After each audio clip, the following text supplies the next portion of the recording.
बिस्मिल्लाहिर्रहमानिर्रहीम, अस्सलामुअलैकुम। इस वीडियो में हम बात करेंगे चाइना इंडिया क्लैश के हवाले से। इससे पहले कुछ वीडियोस में हम चाइना इंडिया बॉर्डर डिस्प्यूट की हिस्ट्री और इसकी रीजंस के बारे में बात कर चुके हैं। अब हम इस एडिटोरियल को देखते हैं। हालिया कुछ दिनों में इंडिया और चीन के दरमियान वादिया गलवान में कुछ झड़पें हुई हैं। मई में इनका आगाज़ हुआ था और अभी रिसेंटली एक झड़प में 20 इंडियन फ़ौजी हलाक हो गए हैं। इंडिया ने ये कहा है कि चाइना के भी कुछ फ़ौजी हलाक हुए हैं, मतलब चाइना को भी जानी नुकसान हुआ है, मगर चाइना ने इस बात की कोई तस्दीक नहीं की है। दोनों कंट्रीज़ के दरमियान कॉन्फ्लिक्ट में कोई डेथ हुई हो, ऐसा पिछले 45 इयर्स में पहली बार हुआ है। और इससे पहले 2017 में डोकलाम में दोनों फ़ौजों के दरमियान 73 डेज़ तक तातुल रहा था। मगर अभी जो रीसेंट चीज़ें चल रही हैं उसके बारे में देखते हैं इस एडिटोरियल में क्या बात की गई है। High in the Himalayas an explosive situation is brewing between China and India. In a clash between both militaries on Monday at the disputed frontier along the line of actual control, at least 20 Indian troops were killed. Line of actual control वो line है जो China और India के दरमियान disputed areas में है। जैसे पाकिस्तान और इंडिया के दरमियान लाइन ऑफ कंट्रोल है, इसी तरीके से आप समझ लीजिए कि जो चाइना और इंडिया के दरमियान है वो लाइन ऑफ एक्चुअल कंट्रोल कहलाती है। इससे पहले कि हम मज़ीद आगे बढ़ें, हम थोड़ा सा इस मैप को देख लेते हैं कि कौन से डिस्प्यूटेड एरियाज़ हैं इंडिया और चाइना के दरमियान। आप अगर चाहें तो एग्ज़ाम में मैप्स और ग्राफ्स बना सकते हैं, इससे आपको मार्क्स अच्छे मिलेंगे और आपका कम टाइम लगेगा और ज़्यादा चीज़ एक्सप्लेन हो जाएगी। इसी तरह जब आप नोट्स बनाएं अपने, तो उसके अंदर भी ग्राफ्स और मैप्स और शॉर्ट पिक्चर्स वगैरह डायाग्राम्स ज़रूर ऐड करें ताकि आपका रिवीजन का टाइम भी कम हो और उससे आपके पेपर की प्रेजेंटेशन भी अच्छी होगी। ये है अक्साई चीन का इलाका जिसका एडमिनिस्ट्रेट जिसको कर रहा है चाइना, लेकिन क्लेम करता है इंडिया। ये एक डिस्प्यूटेड एरिया है चाइना और इंडिया के दरमियान। और एक डिस्प्यूटेड एरिया ये है अरुणाचल प्रदेश का, जिसके ऊपर China labels a large portion of Arunachal Pradesh as South Tibet. तो ये दो डिस्प्यूटेड एरियाज़ हैं जहाँ पर चाइना और इंडिया का कॉन्फ्लिक्ट है। इंडिया और चाइना का बॉर्डर डिस्प्यूट एक वेस्टर्न सेक्टर में है और एक ईस्टर्न सेक्टर में है। वेस्टर्न सेक्टर में क्या है, अक्साई चीन के इलाके में है और 1962 में एक वॉर भी हुई थी और उसके बाद से it is administered by China और it is the second largest Indo China border area covering over 38,000 square kilometre. और उसके बाद जो सेंट्रल एरिया है वो अनडिस्प्यूटेड है और फिर जो ईस्टर्न सेक्टर है वो अरुणाचल प्रदेश का बॉर्डर है और China still claims to be its own territory is the largest disputed area covering 90,000 square kilometres. It was formerly called North East Frontier Agency. और 1962 की वॉर में पीपल्स लिबरेशन आर्मी, जो कि चाइना की आर्मी है, occupied it but they announced a unilateral cease fire and withdrew respecting the international boundary McMahon line. McMahon line वो line है जो ब्रिटिशर्स ने ड्रॉ की थी। However, it has continued to assert its claim over the territory. Nowadays, almost the whole Arunachal is claimed by China. तो ये थोड़ी सी history है border disputes between India and China की। सिर्फ चाइना के साथ ही नहीं और नेबरिंग कंट्रीज़ के साथ भी हैं, जिनमें भूटान, पाकिस्तान और नेपाल भी शामिल हैं। और आजकल रिसेंट डेज़ में नेपाल के साथ भी इंडिया का कॉन्फ्लिक्ट चल रहा है बॉर्डर के ऊपर। अब दोबारा से आते हैं एडिटोरियल की तरफ। Both states last fought a war in 1962 in which India was humbled. India जो है वो पीछे रहा था और चाइना को कहा जाता है कि वो बाजी ले गया था उस जंग में। However this front has been relatively quiet since mid 1970s। और उसके बाद अभी जो रिसेंटली इंडिया के फ़ौजी हलाक हुए हैं, उसके बाद इंडियन प्राइम मिनिस्टर ने एक रिप्लाई भी किया है। जाहिर है उनको देना पड़ेगा। जब पाकिस्तान के साथ कोई कॉन्फ्लिक्ट या डिस्प्यूट होता है तो इंडिया किस तरह से उसका रिएक्शन देता है, तो वहाँ की जो अवाम है डेफिनेटली वो ये डिमांड करेगी कि अब उनके फ़ौजी चाइना ने जो हलाक किए हैं तो अब खामोशी क्यों है? The recent border tensions between Beijing and New Delhi have been developing for several weeks, क्योंकि मई से स्टार्ट हो गई थी और आर्मीज की तादाद में इंक्रीज देखा जा रहा था बॉर्डर्स के ऊपर. Troops from both sides had clashed in May, though senior Chinese and Indian generals had met earlier this month to diffuse crisis. Senior general की मुलाकात भी हुई थी ताकि इस मसले का कोई हल निकाला जा सके या इस टेंशन को कम किया जा सके, लेकिन कोई फ़ायदा नहीं हुआ. It is apparent that these efforts failed to bear fruit. अभी ये वाजह हो रहा है कि अगर इन मुलाकातों का कोई फ़ायदा हुआ होता तो ये जो कॉन्फ्लिक्ट है ये मज़ीद ज़्यादा ना होता, बल्कि ये कम होनी चाहिए थी चीज़ें.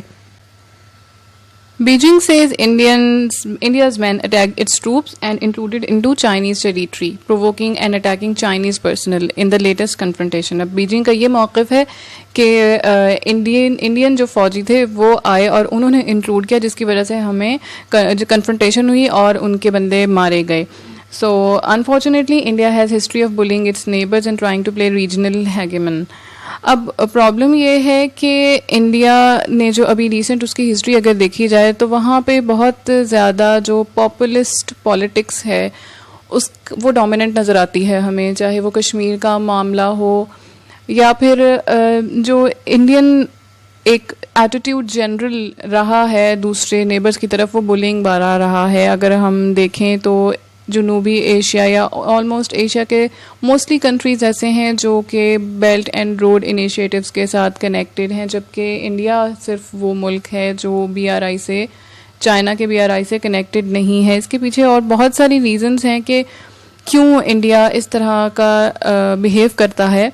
अभी आगे इन्होंने एग्जाम्पल्स दी हैं. Discord recently arose between India and Nepal over a disputed region also in Himalayas. ये जैसे हमने पहले बात की थी कि नेपाल के साथ भी इंडिया का बॉर्डर पे कॉन्फ्लिक्ट चल रहा है, और वो ये है कि नेपाल का कुछ एरिया है जिसको इंडिया क्लेम करता है कि ये हमारा है, लेकिन नेपाल कहता है कि हमारे पास इसकी पूरी डॉक्यूमेंटेशन है और यहाँ के लोग हमारे इलेक्शंस में भी पार्ट लेते रहे हैं. और इस वजह से नेपाल की गवर्नमेंट और उनकी ऑपोजिशन दोनों एक पेज पर हैं इस बात पर कि हमें एक लेजिस्लेशन करनी चाहिए और जिसके अंदर हम ये बताएं कि ये जो पार्ट है, जो ये रीजन है, ये नेपाल का है, नेपाल के अंदर आता है. हालांकि नेपाल और इंडिया के आपस में जो एक हिस्ट्री रही है वो फ्रेंडली रिलेशंस की रही है, लेकिन रिसेंटली इंडिया का पाकिस्तान के साथ तो है ही, हमेशा से जो है एक एनिमिटी का रिलेशन रहा है. तो लेकिन अब चाइना और नेपाल के साथ भी इसके रिलेशंस फिलहाल अच्छे नहीं जा रहे हैं. Apparently, India is not happy with the territorial claims put forward by its comparatively tiny northern neighbor. Meanwhile, Pakistan has had to bear with India's provocations for over 7 decades. To this day, our eastern neighbor countries with its salvos across the line of control, which has resulted in the loss of several precious lives on our side of the line of control. अब आगे इन्होंने क्या कहा है, India में harbour super power delusions and throw its weight around the region trying to dominate smaller states while exhibiting outright hostility towards Pakistan, but militarily and economically there is little comparison between India and China, with later having upper hand, which is why India will need to proceed with far more cautions on this front. अब पाकिस्तान के towards जो India का reaction होता है और China के towards जो इसका रिएक्शन है उसमें बहुत ज़्यादा फ़र्क हमें नज़र आ रहा है.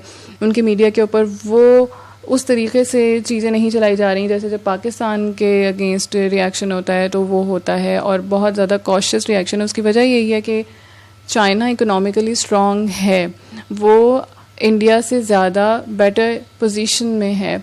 अगर हम इंडिया को देखें तो उसकी जो पॉपुलेशन है उसमें वो 70% पॉवर्टी लाइन से नीचे है.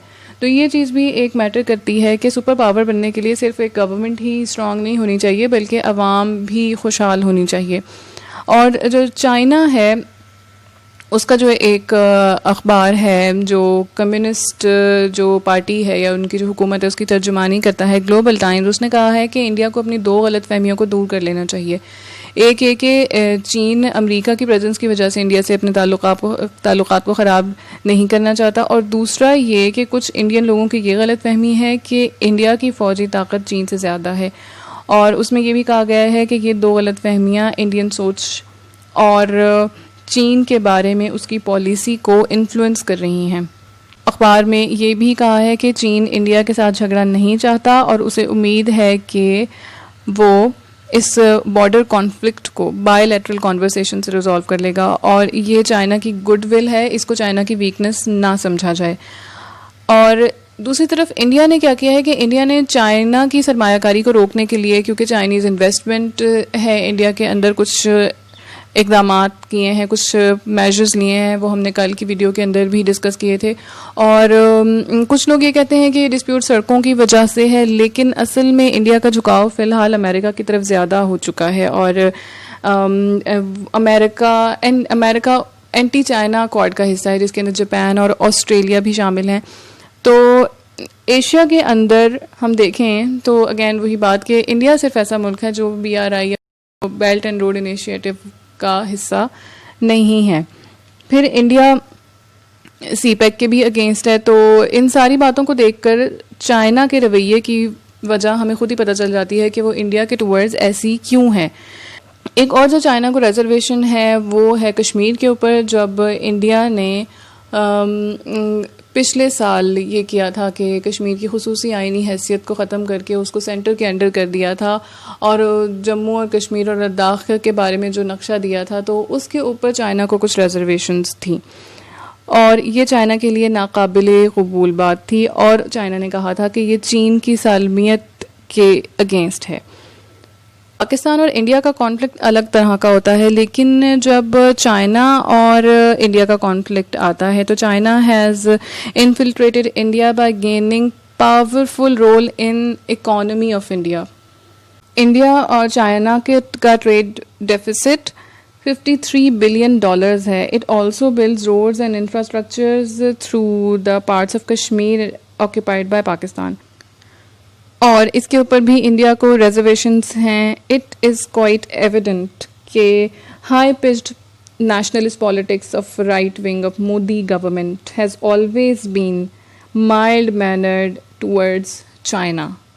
जो पाकिस्तान के टुवर्ड्स रवैया होता है वो बिल्कुल भी चाइना के साथ एक्सपीरियंस नहीं कर रहा इंडिया की इकोनॉमी भी जुड़ी हुई है चाइना के साथ और इंडिया 70% अपना बल्क ड्रग्स जो एंटीबायोटिक्स का है वो इंपोर्ट करता है चाइना से। और जब वुहान में लॉकडाउन था तो डेंजरसली वल्नरेबल थी इंडिया की इकोनॉमी इस वजह से कि वो इंपोर्ट नहीं कर सक रहा था वो एंटीबायोटिक्स जो वहाँ से वो इंपोर्ट करता था बल्क में रॉ मटेरियल या ड्रग्स जो थी। चाइना अपर हैंड रखता है इंडिया के ऊपर इकोनॉमिकली भी और उसके अलावा इन्फ्लुएंस के लिहाज से भी। इंडिया ये सोच रहा है कि क्योंकि चाइना से कोरोना वायरस का आगाज़ हुआ था और चाइना के ऊपर इंटरनेशनल प्रेशर है तो ये वो टाइम है जब इस चीज़ का फ़ायदा उठाया जा सकता है और डोमिनेट किया जा सकता है रीजन को, लेकिन बजाय इसके कि रीजन में कॉन्फ्लिक्ट फैलाया जाए एक पीसफुल एनवायरनमेंट किसी भी रीजन के थ्रू आउट रीजन को फ्लरिश करने के लिए ज़्यादा अहम होता है। हम उसी वक्त तरक्की करेंगे जब हमारे हमसाए भी तरक्की करेंगे, जब वो भी खुशहाल होंगे। अगर हम इस चीज़ को समझना चाहते हैं कि रीजन में या ख़ित्ते में अमन व अमान क्यों ज़रूरी होता है तो हम मिसाल ले लेते हैं ज़कात के कॉन्सेप्ट की। और जो एक सोशल सिक्योरिटी का कॉन्सेप्ट हमारे रिलीजन में इस्लाम में दिया गया है वो क्या है कि आपने अपने रिश्तेदारों का सबसे ज़्यादा ख्याल करना है, आपने अपने हमसाए का सबसे ज़्यादा ख्याल करना है। हमसाए के हुकूक बहुत ज़्यादा हैं और उसकी वजह यही है कि आप कहीं भी अमन अमान में आप सुकून से रह नहीं सकते जब तक आपका हमसाया भी उसी सुकून में नहीं होगा। अगर हम चाहते हैं कि पूरा रीजन तरक्की करे तो उसके लिए बुलिंग के बजाय एक मुसालहत वाली अप्रोच होनी चाहिए। इंडिया को ये बात समझने की ज़रूरत है कि वो सिर्फ उसी वक्त तरक्की कर सकता है जब पूरा रीजन तरक्की करेगा। As Chinese officials have rightly said, both sides should resolve the dispute through dialogue. The fact is that instead of being a regional bully, India must learn to peacefully coexist with all its neighbors in the spirit of harmony and mutual respect. This includes solving all disputes, specifically border disputes. अब क्या है India के लिए suggestion, वही बात कि peacefully coexist करना सीखना चाहिए। Pakistan has long stress the need to address the Kashmir question at the table, a position India has arrogantly dismissed by repeating the fiction that occupied valley is an integral part of its territory. Pakistan ने कई बार कहा है India को कि हम इसको on the table resolve करते हैं कश्मीर इशू को, लेकिन इंडिया उसको आउटराइट डिनाई करता है और ये कहता है कि ये इंडिया का हिस्सा है। इन रीजन विद 3 न्यूक्लियर स्टेट्स, कौन कौन से न्यूक्लियर स्टेट्स हैं? इंडिया है, पाकिस्तान है, चाइना है। War is not an option, something the jingoistic element within the Indian establishment must realize. If India pursues the policy of live and let live, it will be much better option for South Asia. तो ये बात है सिर्फ India की तरक्की की नहीं, सिर्फ इंडिया के सुपर पावर बनने की नहीं है, ये बात है पूरे रीजन की तरक्की करने की। अगर हम देखें यूरोप को तो वो पूरा रीजन तरक्की कर रहा है। अगर हम साउथ एशिया को चाहते हैं कि वो फ्लरिश करे तो उसमें हर मुल्क को तरक्की करनी होगी। हम उसी वक्त सुकून से अमन व अमान से रह सकते हैं, हम उसी वक्त तरक्की कर सकते हैं जब हमारा हमसाया भी तरक्की कर रहा होगा। इसीलिए शायद हमसाये के हुकूक़ का बहुत ज़्यादा ख्याल रखने के लिए कहा गया है इस्लाम में, और ये in the broader perspective apply होता है कि अगर हम खुशहाल हैं तो हम अपने रिश्तेदारों का ख्याल रखें। इसी तरह अगर नेबरिंग कंट्रीज़ हैं तो उनको एक दूसरे के साथ अमन व अमान के साथ रहना चाहिए। नेशनलिज्म और पॉपुलिस्ट पॉलिटिक्स को साइड पर रखते हुए ख़ित्ते में अमन व अमान की और ख़ित्ते को तरक्की देने के बारे में सोचना चाहिए। जैसे सार्क है, वो इसी वजह से है कि सारे मुल्क इकट्ठे होकर आपस में एक रीजन की तरक्की के बारे में बात कर सकें। तो it is all about the prosperity of region, not a single country. और फिर ओवरऑल ये पूरे वर्ल्ड पर अप्लाई होता है कि हर रीजन तरक्की करे और ताकि ये जो डिस्क्रिमिनेशंस हैं ये ख़त्म हो सकें। अगर आप इंडिया चाइना बॉर्डर डिस्प्यूट की डिटेल हिस्ट्री के बारे में जानना चाहते हैं और इसके बिहाइंड रीजंस क्या हैं, जो करंट स्पेकुलेशंस हैं वो क्या हैं, उसके बारे में जानना चाहते हैं तो वीडियोस के लिंक्स आपको डिस्क्रिप्शन बॉक्स में मिल जाएंगे। आप वो वीडियोस देखिए ताकि आपको मज़ीद क्लैरिटी आ जाए इस टॉपिक को समझने के लिए। अगर वीडियो पसंद आई है तो इसको लाइक कर दें, शेयर करें, कमेंट सेक्शन में अपना पॉजिटिव फीडबैक शो करें और चैनल को सब्सक्राइब कर दें। Thank you for watching.